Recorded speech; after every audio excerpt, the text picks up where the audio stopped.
Welcome to StateLog. Today we're tackling a question that affects every single one of us. Is capitalism broken? And if so, can it be fixed? From the streets of Nepal, where Gen Z protesters toppled a government, to the boardrooms of Wall Street, where investors are questioning the system itself, capitalism is facing its biggest identity crisis in decades. Let's dive in. Here's a startling fact. It's been 17 years since the 2008 financial crisis, and we still don't have a clear model for what comes next. Think about that. After the Great Depression, we got Keynesianism and the New Deal.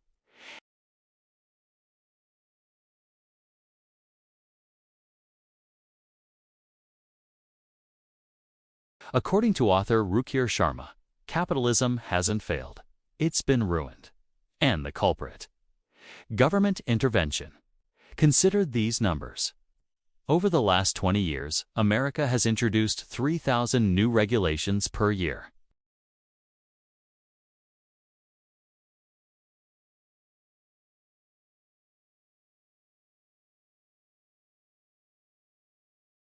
Housing starts today are at 1950s levels, despite massive population growth. The result? A system where incumbents are protected.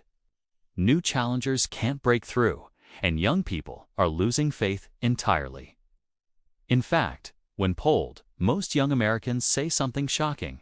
They'd prefer socialism to capitalism. Not because socialism works better, but because they think what we have now is capitalism and they hate it. Now let me tell you a story. Might seem far removed from Wall Street, but it's actually a warning sign for the entire capitalist world. Pay attention to this.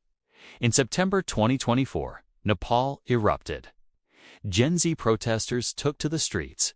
Buildings burned. Within days, the government collapsed. Over 70 people died. 2,000 were injured. What sparked it? A TikTok video. 22-year-old law student Prashamsa Subedi posted a clip. She criticized a politician who downplayed Nepal's poverty. Within 24 hours, it had over 1 million views. But here's the thing. Nepal's inequality was nothing new. The average Nepali makes less than $2,000 a year. That's been true for a long time. So what changed? What lit the match? Social media changed everything. For the first time, young Nepalese could see inside the lives of their political elite. They watched influencers' daughters of politicians documenting lavish lifestyles on Instagram. They saw the Nepo babies getting opportunities not through merit, but through connections. As Clay Shirky from NYU put it, they could finally see over the palace walls. And once you see that level of inequality, once you understand the system is rigged, you can't unsee it. You can't go back. Within 3 days of a government social media ban, tens of thousands flooded the streets. The government fell. The army invited the Gen Z organizers to help pick a new leader. Can you imagine that? Similar movements have now erupted in Morocco, Madagascar, and Peru. The pattern is clear.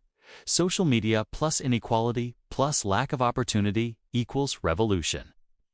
And it's not just happening in developing countries.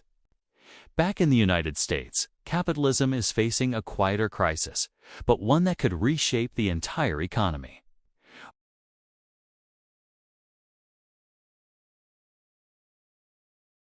Roughly $18 trillion of that is tied up in small family businesses. Dry cleaners, hardware stores, restaurants, the backbone of local economies. But here's the problem. Their kids don't want them.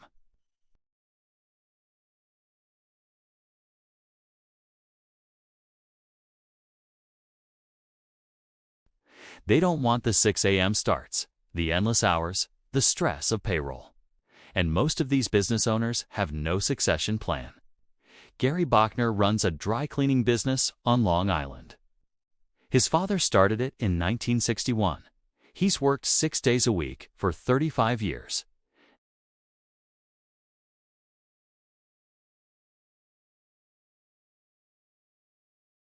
Firms are buying up small businesses at 5 to 6 times earnings, far below the 12 to 20 times that big companies command. They consolidate them, professionalize them, and flip them within 5 years. Is this good or bad? That depends on your perspective. It provides an exit for exhausted owners and capital for retirement. But it also means the local dry cleaner that knew your family for 3 generations becomes part of a 100-location chain. The personality disappears. The community connection fades. Efficiency increases. But something valuable is lost. Meanwhile, in China, we're seeing a completely different model of capitalism evolve. Investor Stephen Rattner just returned from China, and his assessment is sobering. He describes a 2-speed economy, weak domestic consumption, but cutting-edge export industries that are absolutely dominating. In biotech, China has gone from importing American drugs to exporting drug development to the US. In AI, Chinese models are valued at $5 to $10 billion. Not the $500 billion of American companies, but they work just as well and cost a fraction of the price. In electric vehicles, Chinese companies like BYD are crushing it. They're registering as many new cars in Europe as everyone else combined. The quality is unbelievable, and the prices are even more unbelievable. Here's the uncomfortable question. We've effectively banned Chinese EVs from America with 100% tariffs. So if capitalism is in crisis, what's the solution? Ruchir Sharma offers 3 reforms, politically popular and economically sensible. 1. Fix housing. The number one reason young people feel locked out of capitalism is housing. New housing starts are at 1950s levels, despite massive population growth. Why? Regulations at the federal, state, and city level make it nearly impossible to build. Deregulate housing, increase supply, make homeownership achievable again. 2. Deregulate outside finance. Everyone talks about financial deregulation, but outside finance, we've added layers and layers of rules. These don't hurt big companies, they can afford compliance. They crush small and mid-sized businesses. Cut the red tape that protects incumbents and prevents new challengers from emerging. Let competition breathe. Let innovation flourish. And 3. End bailout culture. Capitalism is supposed to let failed companies fail. Instead, we've created a system where losses are socialized and gains are privatized. Banks know they're too big to fail, so they take bigger risks. Stop the bailouts. Let creative destruction work. These aren't radical ideas. They're actually a return to what capitalism was supposed to be, a system where competition thrives, where new entrants can challenge old powers, where opportunity is equal, even if outcomes aren't. That's the promise we need to restore. So here's where we are. Capitalism has evolved through multiple versions: laissez-faire in the Gilded Age, Keynesianism after the Depression, Reagan-Thatcher free markets after the 1970s. Each time it faced a crisis, it adapted. But this time, 17 years after 2008, we're still searching for Capitalism 4.0. We're still waiting.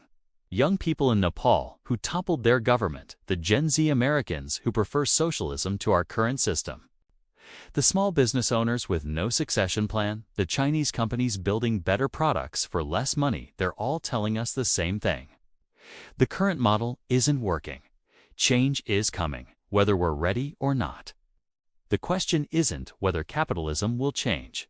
It's whether we'll guide that change deliberately, or whether it will be forced upon us by the streets, the markets, and the weight of our own contradictions. As one expert put it, capitalism without workers is a very difficult concept. And capitalism with workers but without opportunity, that's not capitalism at all. That's something else entirely. Thanks for watching StateLog. And if so, how would you fix it? See you next time. Stay curious, stay engaged, and keep questioning.